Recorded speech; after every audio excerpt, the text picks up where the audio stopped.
하나님 앞과 산자와 죽은 자를 심판하실 그리스도 예수 앞에서 그의 나타나실 것과 그의 나라를 두고 엄히 명하노니 너는 말씀을 전파하라.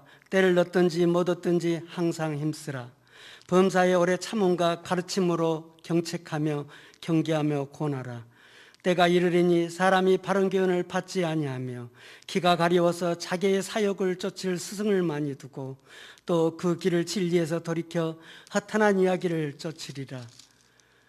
그러나 너는 모든 일에 근신하여 고난을 받으며 전도인의 일을 하며 내 직무를 다하라. 간제와 같이 벌써 내가 부음이 되고 나의 떠날 기약이 가까웠도다.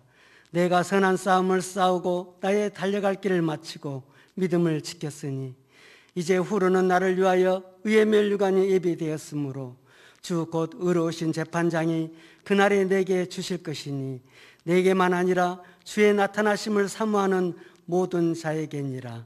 아멘. 제목은 스스로 질문하고 스스로 답하라, 그렇게 정했습니다. 네 자로 적어놓도록 하셔요. 네 자. 자문자답이랍니다. 자문자답. 대부분이 이렇게 질문하지 않죠. 내가 질문했으면 타인이, 다른 사람이 반응합니다. 그런데 이것은 오늘은 꼭 그렇게 바라고 내가 질문하고 내가 답을 하라는 겁니다.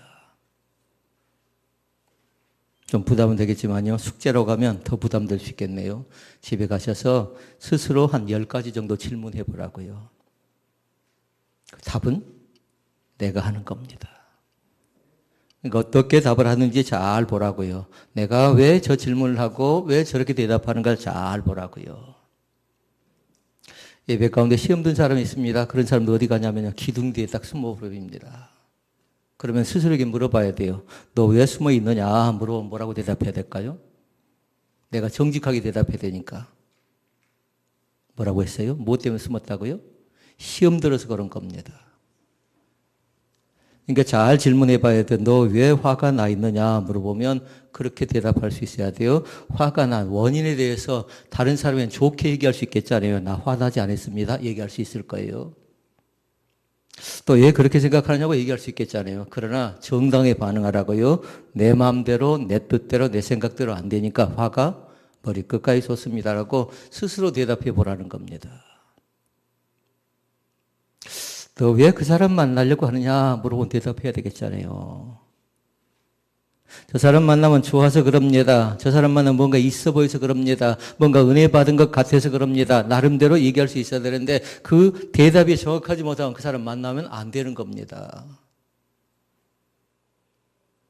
너 왜 그 사업하려고 하느냐 물으면 대답해야 되겠잖아요.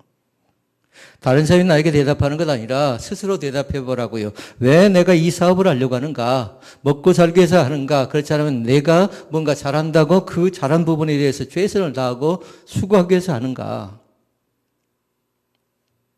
대답은 다 다르겠지요. 그런데 질문도 누가 하고? 내가 하고, 답도 내가 하고. 누구한테 보여줄 것 없습니다. 일부러 시간을 내서 한 5분 정도만 적어보라고요. 질문을 꼼꼼하게, 질문을 세세하게 하면 그 반응 자체도 반드시 해야 될 건 뭐냐면 다른 사람이 보여줄 것 아니니까 뭐라고 대답해야 돼요? 정직하게. 정직하게. 왜 너 찬양 안 하느냐 물어보면 뭐라고 해야 될까요? 뭔가 머릿속에 걸림이 있어서 내가 오늘 찬양이 입에서 나오지 않습니다. 너 왜 그 문제를 기도하냐 물어보면 뭐라고 대답해야 돼요? 각자 대답이 다 다를 수 있겠잖아요. 나는 기도 없이는 안 됩니다. 내가 해보려고 하지만 이 기도가 나를 살려낼 수 있다고 믿기 때문에 나는 간절히 기도하는 겁니다라고 정직하게 얘기할 수도 있지만 그러나 때로는 뭐냐면 우리의 마음속에 얄팍한 깨가 있잖아요. 내 능력은 좀 부족하지만 내가 기도하면 누가? 하나님이 내 기도 가운데 응답에 대한 지난주 공부한 사람들 확신을 주실 것이기 때문에 그렇습니다. 믿습니까? 카페에 가서요 목사님들과 대화를 나누는데 옆에 테이블에 한 자매 2명이 앉아 있는데요 그 자매의 대화들이 저희들의 귀에까지 다 들려올 정도로 큰 소리였습니다. 주고받은 대화 내용을 저희들이 듣지 않으려고 하는데 계속 들려옵니다. 그 내용인지 이렇습니다. 부부가 대화를 나누는데 대화가 잘 안 된답니다. 남편이 대화를 시작하자마자 화를 낸대요. 화낼 상황이 아니랍니다. 그런데 남편이 신경질적으로 반응을 늘 하는데 대체 그것이 무엇인지 모르겠답니다. 그러면서 무슨 얘기를 하니까 거기서 뭐라고 하냐면요. 대박 그러더라고요. 대박. 그러면서 그 뒤에 나오고 있는 단어가 있었어요. 대화. 대화 이렇게 했어요. 뭘까요? 저는 그 소리가 뭔지를 몰랐어요. 그래서 대화는 뭔가요? 저는 몰라요. 주고 받고 하는 이야기인 것구나 그렇게 생각했는데 자기 남편을 표현하기를 그렇게 얘기했어요. 대화. 아는 사람 고개 끄덕끄덕 해보세요. 대놓고 화낸대요. 그것이 대화래요. 혹시 우리의 가정도 그런 사람은 없습니까? 지금은 그렇지 않고요. 지금은 남편이 화를 내는 게 아니라 아내가 대놓고 화를 내는 그런 사람도 많이 있대요. 가정 안에.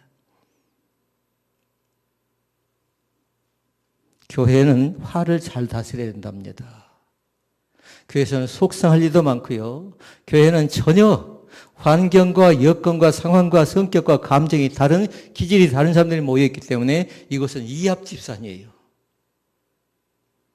그런데 잘못된 교회가 되면요. 엉망진창이 되는데요.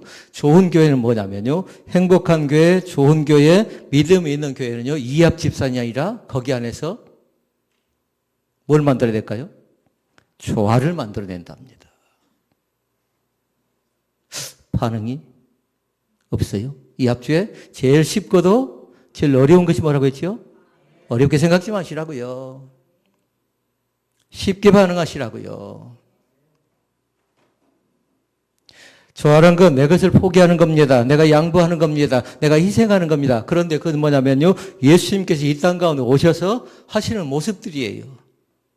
십자가는 뭔가요? 희생이지요. 십자가는 뭔가요? 헌신입니다. 십자가는 생명입니다. 묻습니다. 누구를 위해서 예수님이 십자가를 지셨을까요? 우리라고 생각지 않고요. 나 같은 사람을 위해서 주님께 십자가 지신 것을 나는 믿습니다. 고백할 수 있기를 바랍니다. 나를 위해서 십자가를 지셨다고요. 전도서 7장 14절 말씀에 나중에 여러분 줄을 다 그어놓고요. 그 말씀의 상반절 말씀을 꼭 암송하도록 하세요. 이미 암송한 사람들도 있겠지만요. 암송하지 못했다라면 이 말씀에 대한 소중함을 가지고요. 이 말씀 상반절에 내가 간직해야 될 신앙의 태도가 나와요. 자, 읽어보십시다. 형통한 날에는 기뻐하고 곤고한 날에는 생각하라. 하나님이 이 두 가지를 병행하게 하사 사람으로 그 장래의 일을 등이 헤아려 알지 못하게 하셨느니라. 아멘. 아멘. 상반절 말씀 유심히 보라고 했어요. 형통한 날에는 기뻐하고. 할 수 있겠나요? 저는 얼마든지 형통한 날에 기뻐할 수 있을 것 같아요. 또 자랑질도 할 수 있을 것 같아요. 뭔가 일이 잘 되어졌다라고, 내 아들이 잘 됐고, 내 딸이 잘 됐고, 또 우리 교회가 잘 됐다라고 얼마든지 형통하니까 기뻐하면서 여기저기 다니면 소문 낼 것 같아요. 그런데 성경은 거기에 그치지 않습니다. 반면에 어려울 때도 있답니다. 어려움을 뭘로 표현한가요? 곤고하다. 곤란스럽다. 곤고한 날에는 뭐 하래요? 곤고한 날에는 슬퍼하거나 낙담하거나 좌절하지 말고 생각하래요. 하면 잘 보세요. 생각하라 뒤에 뭐가 적혀 있어요? 되돌아보래요. 한번 잘 살펴보라는 겁니다. 그러니까 이 말씀 가운데 생각하라는 말씀의 줄을 딱 끊으시고 대체 되돌아보라는 게 무엇인가를 잘 보라고요. 우리에겐 과거가 있습니다. 또 뭐가 있나요? 지금 현재가 있습니다. 내일은 미래입니다. 그러니까 두 가지로 딱 나누라고요. 과거와 현재를 잘 나누고요. 미래를 또 하나 보자고요. 과거와 현재는 뭐냐면요. 성찰하는 태도를 꼭 가지시라고요. 이것을 기도로 뭐라고 할까요? 성찰의 기도라고 합니다. 성찰의 기도. 다른 사람을 비판하고 비난하고 정죄하는 그 기도 말고요. 나 자신을 철저하게 살펴나가는 과거, 현재를 통해서 나 자신을 보는 성찰의 기도를 먼저 드리래요. 그 다음에 미래에 대해서는 어떻게 생각할까요? 미래의 방향을 진지하게 살펴보라는 겁니다. 미래가 어떻게 되질 것인가? 미래가. 그 가운데 과거, 그 다음에 현재는 뭐 하라고 했죠? 성찰이라고 했잖아요. 성찰의 의미가 무엇인가를 알아야 되겠잖아요. 성찰이 대체 뭔가? 성찰은 그렇게 생각하면 됩니다. 세 가지가 정리를 딱 해놓으면 되는데요. 지난 날을 돌아보라고요. 내가 왜 그때 그렇게 말했을까? 내가 왜 그때 그렇게 판단했을까? 내가 왜 그때 그 일을 손을 댔을까? 왜 내가 그 사람을 만났을까? 이 지난 과거를 잘 되돌아보고요. 그럼 그거 끝인가요? 둘째, 셋째가 있어요. 그 다음에 해야 될 건 뭐냐면 그때 판단과 결정이 잘못됐다고 생각하면 버릴 것은 미련 없이 버리라고요. 그것 때문에 연연할 것 없어요. 이제 버렸지요? 그럼 다시금 생각하지 마시라고요. 다시금 끄집어내지 마시라고요. 그 다음에 또 해야 될 것 한 가지 있답니다. 해야 될 건 세 번째는 뭐냐면요. 성찰의 진정한 의미가 회개래요. 그 회개할 것은 철저하게 회개하는 겁니다. 조심할 것 있어요. 잘못이었죠. 범죄했죠. 얼버무리지 마시라고요. 얼렁뚱땅하면 안 되는 겁니다. 대충 하게 되면요. 반드시 그것이 나중에는 배가가 되어져서요. 엄청난 또 아픔을 가져올 가능성이 있기 때문에 그렇습니다. 여기까지 정리를 잘 해놔야 돼요. 성찰의 뜻이 세 가지가 있어서요. 지난 일을 돌아본다, 버릴 것은 버린다, 회개할 것은 회개하라는 겁니다. 이게 또 하나 질문합니다. 그러면 대체 회개가 무엇입니까? 알아야 되겠잖아요. 교회 학교에서 어느 선생님이 학생들에게 물었습니다. 회개가 도대체 무엇인가 하고 아이들이 물어보니까 은결이 같은 한 손이 손을 딱 듭니다. 그리고 대답합니다. 회개가 뭐라고 얘기하냐고 물어보니까 회개에 대해서 그렇게 얘기합니다. 그 친구가 뭐라고 하냐면 그것은 죄를 반성하고 미안해하는 것입니다. 라고 했습니다. 죄를 반성, 미안해한다고. 내가 너에게 뭔가 잘못했는데 그것에 대해서 반성하고 앞으로 그에 대해서 하지 않고 그리고 뭐예요? 미안하다라는 생각을 갖는답니다. 그러니까 정아연이가 또 등장을 해요. 그러면서 뭐라고 하냐면요. 회개에 대해서 아연이가 손을 들고 또 그렇게 얘기합니다. 그것은 빗나간 자신의 행동을 그만둘 정도로 철저하게 하지 않으면 안 된대요. 무슨 얘기냐면 지나간 잘못이 있잖아요. 그걸 철저하게 돌이킨다라는 건 한마디로 얘기하면 완전히 돌아서는 겁니다. 완전히. 그리고 미안한 감정을 뭐냐면요. 충분하게 상대방이 알아듣도록 미안해하는 거예요. 이것을 하나님과 나와의 관계를 통해 적용해 볼까요? 하나님 앞에서 죄를 회개할 때 이 모습이 답니다. 내가 다시는 그 범죄를 저지르지 않겠습니다. 나의 단점 하나님 아시지요? 나는 쉽게 생각하고 쉽게 말하고 쉽게 행동한 사람 아닙니까? 다른 사람은 그렇지 않는다고 해도 내가 나를 볼 때에 나의 판단과 나의 결정 자체가 너무 쉽게 볼 때가 너무 많은데 하나님 이제는 다시는 그런 시행착오를 범하지 않겠습니다라고 어떻게 한다고요? 깊이 있게 생각하는 겁니다. 그리고 그 시행착오 가운데 빠져 들어가지 않는 겁니다. 그런데 이것은요, 아이들도 똑같답니다. 어른이 우리 어쩔까요? 우리도 똑같답니다. 그러니까 회개는 굉장히 무서운 겁니다.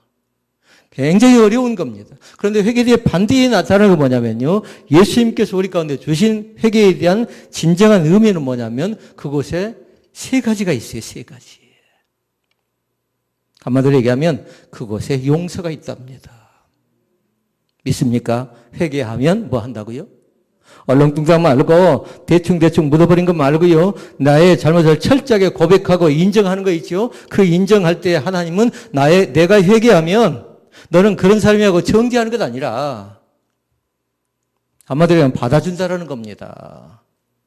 그러니까 뭐 한다고요? 용서. 그 다음에 두 번째가 있답니다. 회개할 때 반드시 주어지는 건 뭐냐면요. 억압이 아니요. 이제 묶임이 아니라고요. 이제는 뭐예요? 용서해 줬으니까 이제는 자유예요. 전 같으면 눈치를 봐야 됩니다. 냉장고 문을 마음대로 못 엽니다. 우리 집이 아니니까.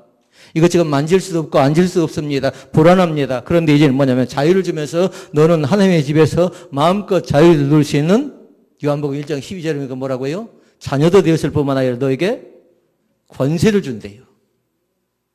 믿습니까? 하나님의 자녀가 되는 자유, 권세를 주셨다고요. 자녀가 누릴 수 있는 자유와 권세를 주셨다고요. 그리고 회개 속에 나타나는 것이 있어요. 반드시 그 속에 뭐냐면요. 고린도전서 13장이 나타납니다. 사랑이 나타난다고요. 그러니까 진정한 회개는 세 가지. 용서, 자유, 사랑입니다. 그러니까 하나님 앞에 회개할 건 미루지 마시라고요. 망설이지 마시라고요. 불안해도 마시라고요. 의심도 마시라고요. 철저하게 회개할 때 주님께서 우리 가운데 오셔서 나를 용납하고 받아주신 줄로 믿습니다. 디모데후서 4장은 뭐냐면요. 이제 사도 바울이 얼마 남지 않았습니다. 인생이 얼마 남지 않았습니다. 그러니까 어린 제자, 어린 목회자 디모데를 불러놓고 마지막 유언처럼 들려주신 말씀이라고요.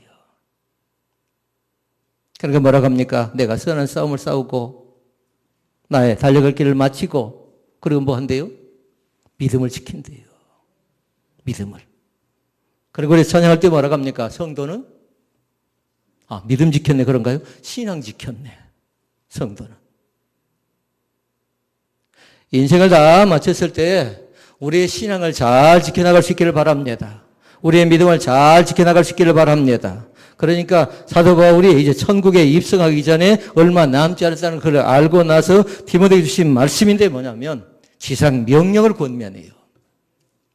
명령을.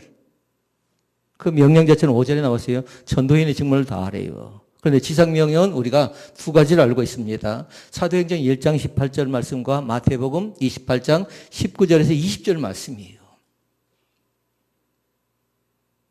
우리 성도들은 이 두 말씀은요, 암송합시다 하면 줄줄줄 나왔으면 좋겠어요.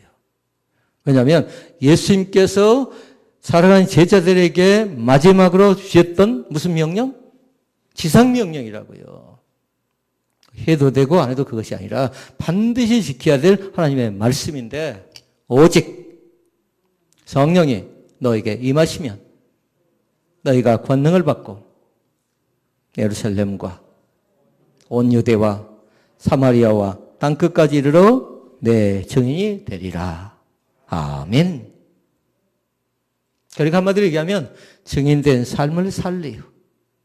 사도 바울이 디모데에게 주셨던 말씀이지만 그러나 지금 이 시대에 하나님의 몸된 신혼 베드로에게 주신 말씀이고 지금 예배를 드리고 있는 나에게도 이 말씀을 주신 줄로 믿습니다.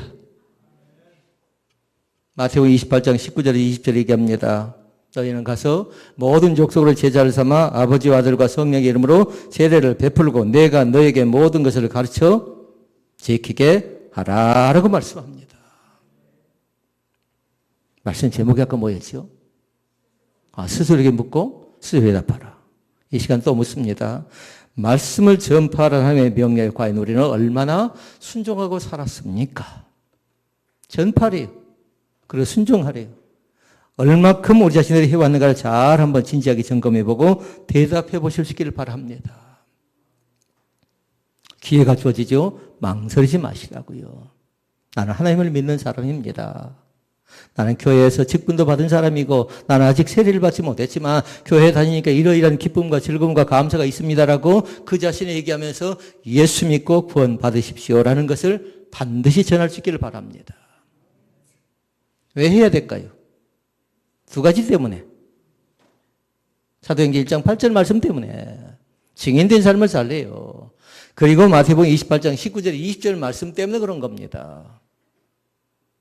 오늘 또 그렇게 살아가는 귀한 은총의 모습이 우리 가운데 있어지기를 원합니다. 또 질문합니다. 지금 우리의 삶의 모습은 어떻습니까? 만족할 만합니까? 때로는 게을러 보입니다.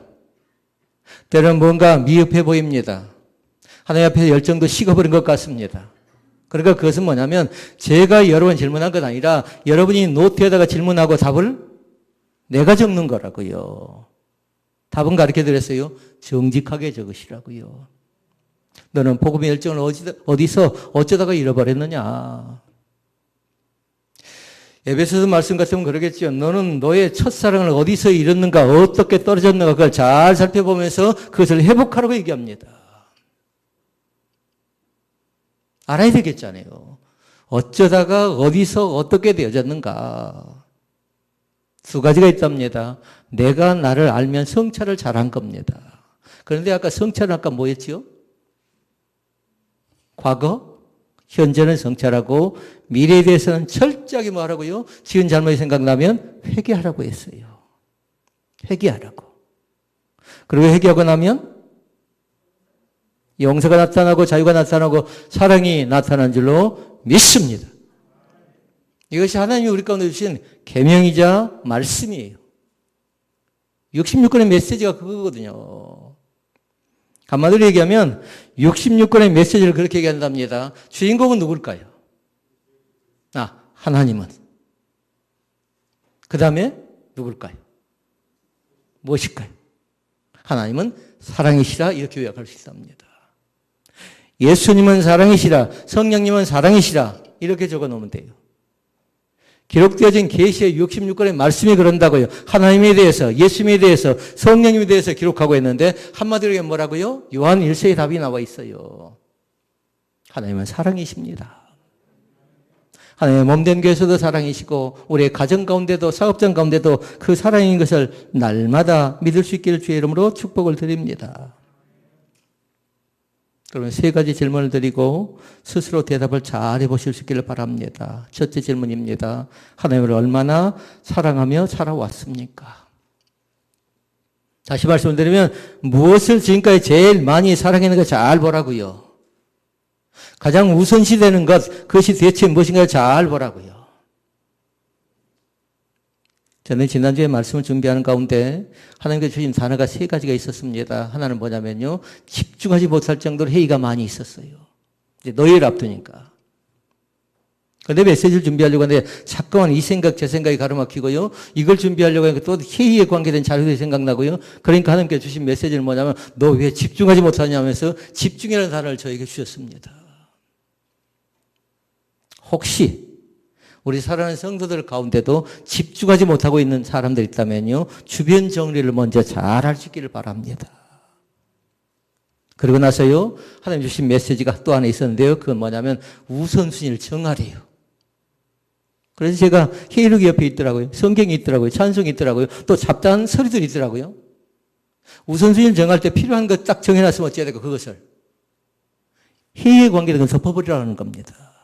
그 내가 지금 뭘 준비하는 거예요? 메시지를 준비하니까 성경과 찬송을 더 가깝게 하라는 겁니다. 혹시 우선순위 가운데 하나님을 사랑하는 것에 있어서 그것이 다른 것보다 뒤떨어지지 않기를 원합니다. 그래도 하나가 있었습니다. 집중이 있었고요. 우선순위가 있었고요. 그리고 또 하나 주신 것은 균형 감각을 잃지 말래요. 균형 감각을. 균형을 잃게 되면요, 넘어질 가능성이 많습니다. 균형을 잃어버리죠. 그러면 기독교용어로 뭘 하고요? 시험 될 가능성이 많다라는 겁니다. 그러니까 어떤 한 있더라도요, 이 세 가지를 잘 묵상해 보라고요. 나는 집중하고 있는가? 나는 우선순위 가운데 또 이걸 잘 선택하고 결정하고 있는가? 그리고 내가 균형 감각을 상실하는 그런 사람은 아닌가를 잘 보라고요. 이걸 조금 더 깊게 묵상해 보면 그런답니다. 너의 자리를 소중히 여기래요. 아멘. 지금 은혜 받고 있는 이 자리가 소중한 자리인 것을 믿습니다. 언제 은혜 받기를 원하고 어디서 은혜 받기를 원하고 다른 것 아니었어요. 저는 그렇게 노트에다 기록할 수 있겠습니다. 오늘 지금 여기 있습니다. 여기서 은혜 받지 못하면 다른 데가 받는다고요? 절대 그렇게 되지 못합니다. 왜 그럴까요? 하나님은 동일한 은혜를 이곳에도 은혜의 용광로를 주셨을 뿐만 아니라 다른 집도 다른 교회도 이단은 빼고요. 예수 그리스도의 피값으로 세워주신 교회에 은혜가 충만한 줄로 믿습니다. 그렇게 이곳에도 뭐가 있어요? 은혜 충만이 있다고요. 다만 내 마음이 문제일 때가 있다고요. 내 생각에 문제가 있을 때가 있다고요. 그러니까 항상 조심할 건 뭐냐면 또 욕심이면 다른 사람이 그 욕심을 지적하기 전에 내가 스스로 보고 내가 또 욕심이 앞서려고 하는구나. 잘 기억합시다. 욕심이 은혜보다 앞서지 않기를 원합니다.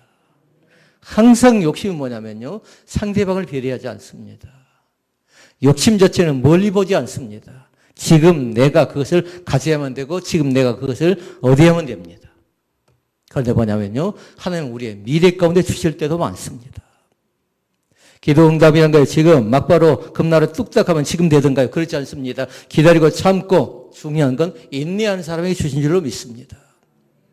기도 응답을 기다리는 사람에게 주신다고요. 질문을 잘 하시라고요.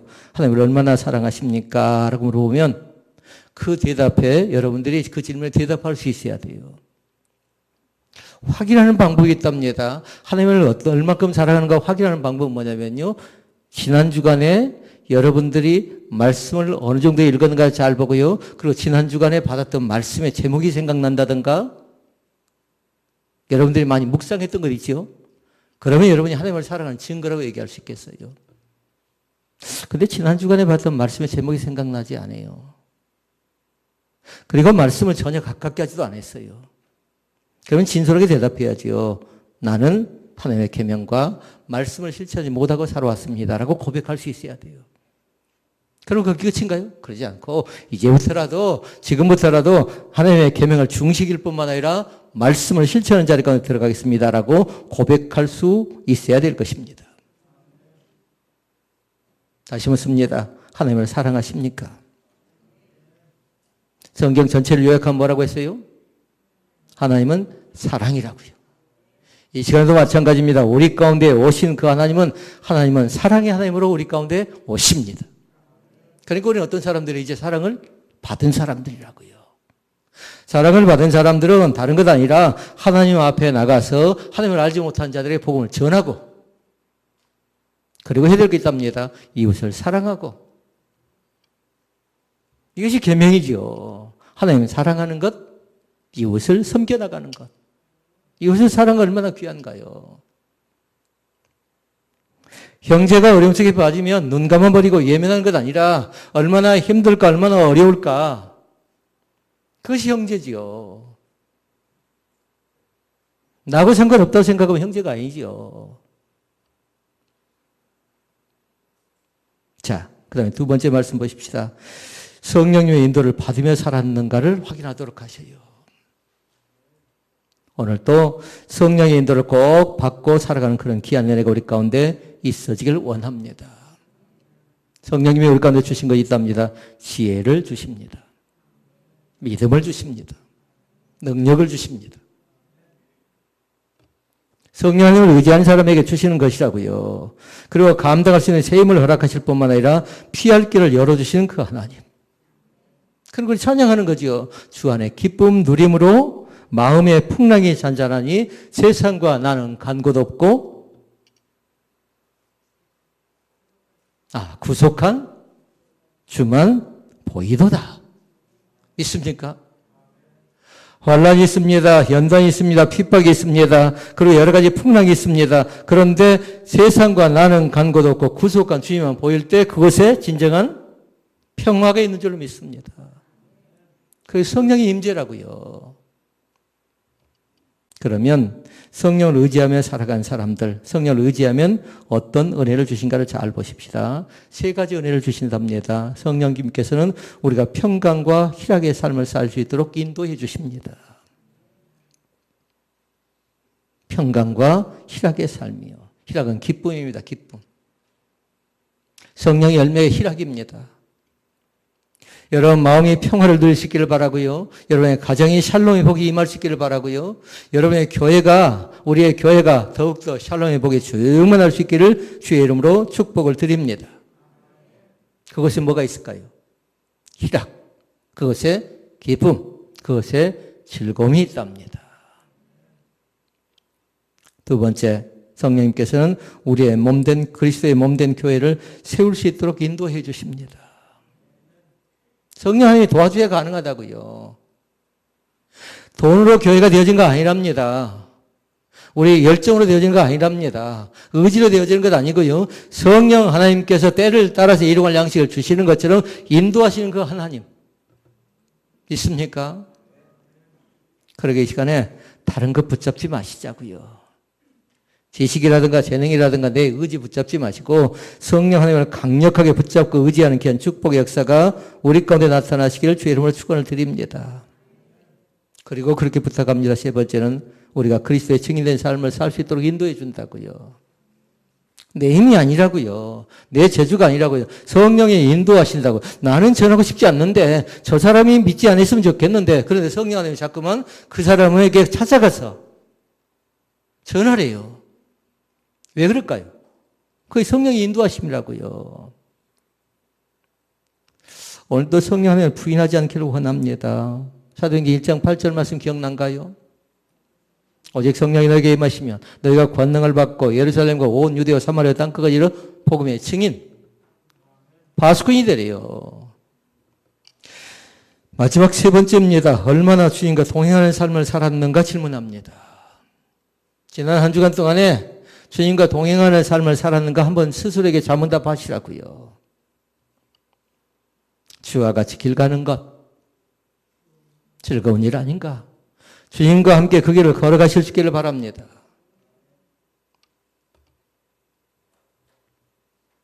말씀을 정리해 봅니다. 오늘도 주님과 동행하는 삶을 사실 수 있기를 바랍니다. 내가 실수했을지라도, 내가 범죄했을지라도 나를 마다하지 않습니다. 숨어버리거나 감추거나 은폐하거나 없다고 시침이 떼지 마시고 내가 잘못한 것 없다고 시침이 뚝 떼지 마시고요. 고백하시라고요. 선언하는 겁니다. 내가 잘 알지 못했습니다. 내가 하나님 앞에 범죄했습니다. 라는 것이 믿음입니다. 믿음. 그 믿음을 주님께서 보고 있는 겁니다. 너는 과연 그때 못했느냐? 형제가 아파 있을 때에, 형제가 넘어져 있을 때에, 형제가 쓰러져 있을 때에, 경제적인 상실감이 있었고 자녀가 어려움 속에 빠져 있을 때에 너는 과연 뭐 했느냐 물어보면 내가 스스로 대답하는 겁니다. 내 일이 아니니까 나는 수수방관했습니다. 내 일이 아니니까 나는 그렇게 많이 신경 쓰지 않았습니다. 어제 한 통의 메일이 왔습니다. 기분 좋은 메일이 왔습니다. 엄마를 위해서 간절히 기도했는데 엄마가 항암주사를 다 마쳤답니다. 그래서 제가 길게 기록하지 못했습니다. 모임 중에서요. 짧게 기록했는데요. 그렇게 기록을 했어요. 하나님이 하셨습니다. 하나님이 하셨습니다. 기도해 줘서 감사하다라고 하길래요. 누가 했다고요? 저의 기도 가운데 됐을까요? 그러지 않고 하나님이 그 가정을 긍휼히 여기셔서 사랑하는 자녀들로 하여금 예수 믿고 구원받게 하고 그 가정을 믿음의 자녀 삼아주시고 치유해 주신 줄로 믿습니다. 멀리 있는 사건이 아니었어요. 우리 교회에 주어진 하나의 기적이었어요. 암이라는 것이 단순한가요? 저는 무서운 것이라고 생각합니다. 일순간에 그렇게 퍼져버리고요. 일순간에 사람이 몸이 쫙 빠져버리더라고요. 언제 어느 때 우리도 그 과정 가운데 들어갈지 모릅니다.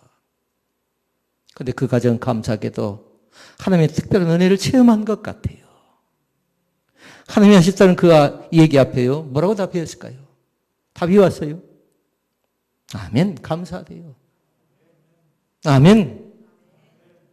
나의 병을 고쳐주신 하나님, 나의 질병을 싸매주신 하나님, 때로는 몸이 아파서 상처가 나서 육신적인 질병 때문에 활동하고 싶어도 활동하지 못하는 사람들이 있다 합니다.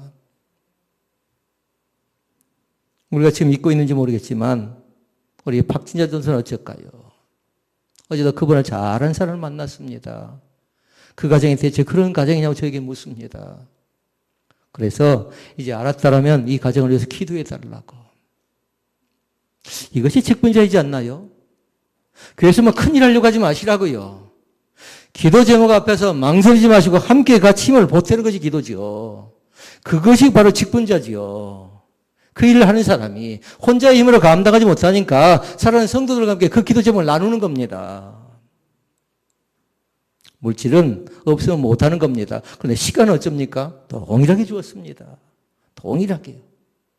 하나님 앞에 나가서 나는 시간 들이고 나는 정성 들이고 나는 마음 들여서 기도할 수밖에 없사오니 나의 기도를 불쌍히 여기시옵소서. 나의 마음을 받으시옵소서. 나의 생각을 받으시옵소서. 하나님은 받아주신 하나님. 하나님은 나를 품어주신 하나님. 교회를 보니까 그런 교회가 있습니다. 주품이 있더라고요. 주품. 저는 그렇게 생각합니다. 주님의 품에 들어가면 삽니다. 주님의 품에 들어가면 넉넉히 감당할 세임을 우리 가운데 주신 줄로 믿습니다. 이제 우리는 긍정적인 믿음을 통해서 희망적인 믿음을 통해서 사랑스 미덕도 꽃피어질 뿐만 아니라 새롭게 변화되고 달라지는 또 변화돼서 성숙한 그런 삶을 살아가시기를 주의 이름으로 축원을 드립니다. 스스로 질문하고 스스로 답해서 정직한 사람으로 인정받는 축복의 사람들이 되시기를 주님의 이름으로 축복을 드립니다. 기도하시겠습니다.